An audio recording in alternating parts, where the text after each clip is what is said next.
Paulo Costa was out again at UFC 278 in an absolute barn burner against Luke Rockhold. And since the Brazilian's decision win, he's been discussing what the near future might hold and how many fights his current deal actually has left on it before he has to figure out his next steps. Today, we're discussing Paulo Costa's most recent comments surrounding his contract and the fact his re-signing will depend on money. Stay tuned. Let's get straight into it then. What's going on? Having taken the win against former middleweight champ Luke Rockhold, Paulo Costa has recently been discussing his UFC contract. He's revealed that he only has one fight left on his current deal, but also suggested he could be talked into re-signing. He had planned on fighting again within the next 2 months, but a broken hand sustained in the fight against Rockhold derailed that plan. Speaking after the fight about how many fights he still has left on his deal, he said, "There's one more, it could be in December or January." Talk then moved on to whether or not he could see himself signing a new contract with the UFC, but Costa pulled no punches, saying it would simply depend on what the company could offer him. His manager prompted him to be honest, saying it depended on money, with Costa himself answering, "It all depends on the negotiation." He then went on to say he will need to take his own needs into account a little more, before revealing, "The UFC is a great promotion and every MMA fighter dreams of being here. But I think I also have other opportunities to fight, including boxing. I love boxing. Boxing has good money too, but I love boxing." Whether or not he has his eyes set on a money spinner against Jake Paul, who called out his last fight claiming it was embarrassing, is yet to be seen. What do you guys think the future holds for Costa? Costa was also discussing who his final fight on this deal might be against. Stay tuned. Of course, the Brazilian went up against Israel Adesanya for the middleweight title back in September 2020, coming up short as Stylebender got the TKO finish. But that hasn't stopped him claiming he would like to run it back against the middleweight king in his final fight, suggesting he will ultimately leave it to the UFC. He also admitted that if he could choose, it would be Adesanya.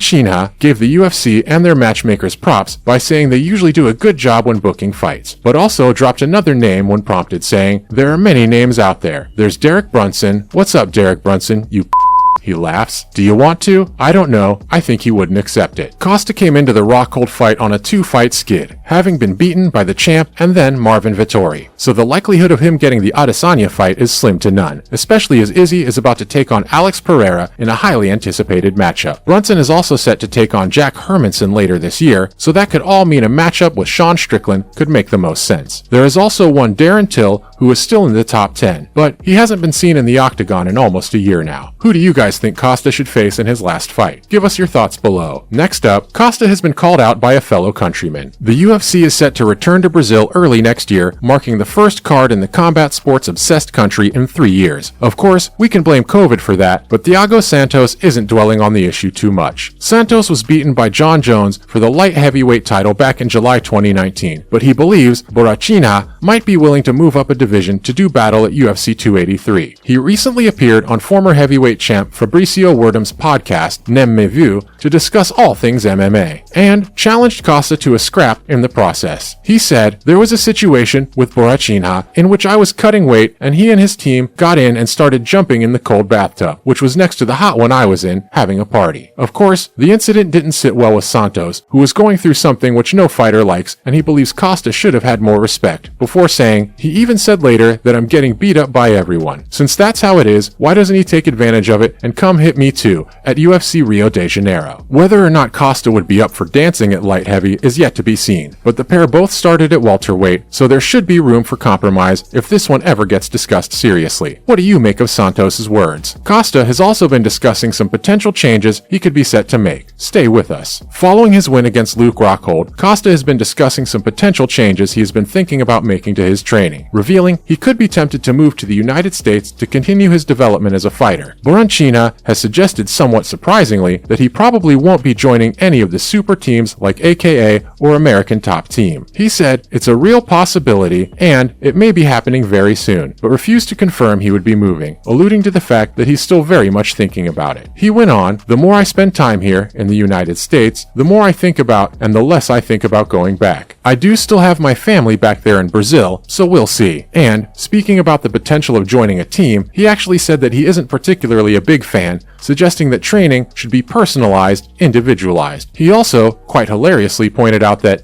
this isn't football, but did concede that there are some excellent gyms in the States, probably some of the best in the world to be fair. Surely, one of the main reasons for moving to America would be the top-class training partners he would be able to drain for tips and tricks, as he can train on his own anywhere in the world. What do you guys think of his comments? Let us know below. Luke Rockhold has offered an explanation for his defeat now. Stick around. Rockhold made his first appearance in an octagon in more than 3 years against Boranchina at UFC 278, and put on a gutsy performance in the process, just coming up short. But the former middleweight champion believes there was a reason for his defeat in Salt Lake City: the altitude. Luke appeared tired throughout the fight, but we must remember he isn't in his prime any longer, and at 37 years old doesn't have the energy he would have had during his title run. Speaking after the fight, Rockhold firmly believes that the location played a big role in his defeat, saying, "I think the altitude definitely played a factor." He was appearing on Ariel Helwani's The MMA Hour and revealing that during camp he was also struggling with a few injuries, but that the altitude was the biggest factor. However, he also said he didn't expect Costa to land the takedown and break his nose in the first round, which he attributed to a rabbit punch. The former champ went on to say, "I was having to breathe out of my mouth, and altitude, and struggling off the bottom, getting through the nerves of everything. I think once I got through that, everything just set in like, F, here we are, time to fight." What did you guys make of this excuse? Let us know below. And finally, Costa has trolled his old mate Luke. Stay with us. After many fights, you'll usually see both fighters embrace at the end, with some even taking a selfie together to look back on in years to come. However, Paulo Costa didn't get that opportunity at the end of his fight against Rockhold, so he decided to get creative. The Brazilian indulged in a spot of friendly trolling, taking a photograph in front of a TV screen with Luke's image on it of him in the octagon at the end of the fight. Costa uploaded the image to his Twitter account along with a caption which read, "Didn't have a chance to take a selfie with this expletive in the cage, so I'll do now watching that fight. Thanks, sir," alongside a couple of emojis. The image could have come across as slightly disrespectful, considering the fact that Rockhold is actually in the middle of giving his retirement speech at the very point the photograph is taken, but this probably won't worry Boranchina one bit. What did you make of the Brazilian's cheeky tweet? Let us know below. As usual, thanks for swinging by today, and remember to join us again next time when we'll be discussing all sorts of other cool bits and pieces. And why not do us a favor by liking today's video while also sharing it with any MMA heads you might have lurking on those socials. Oh, and don't forget to subscribe to our channel. Bye guys.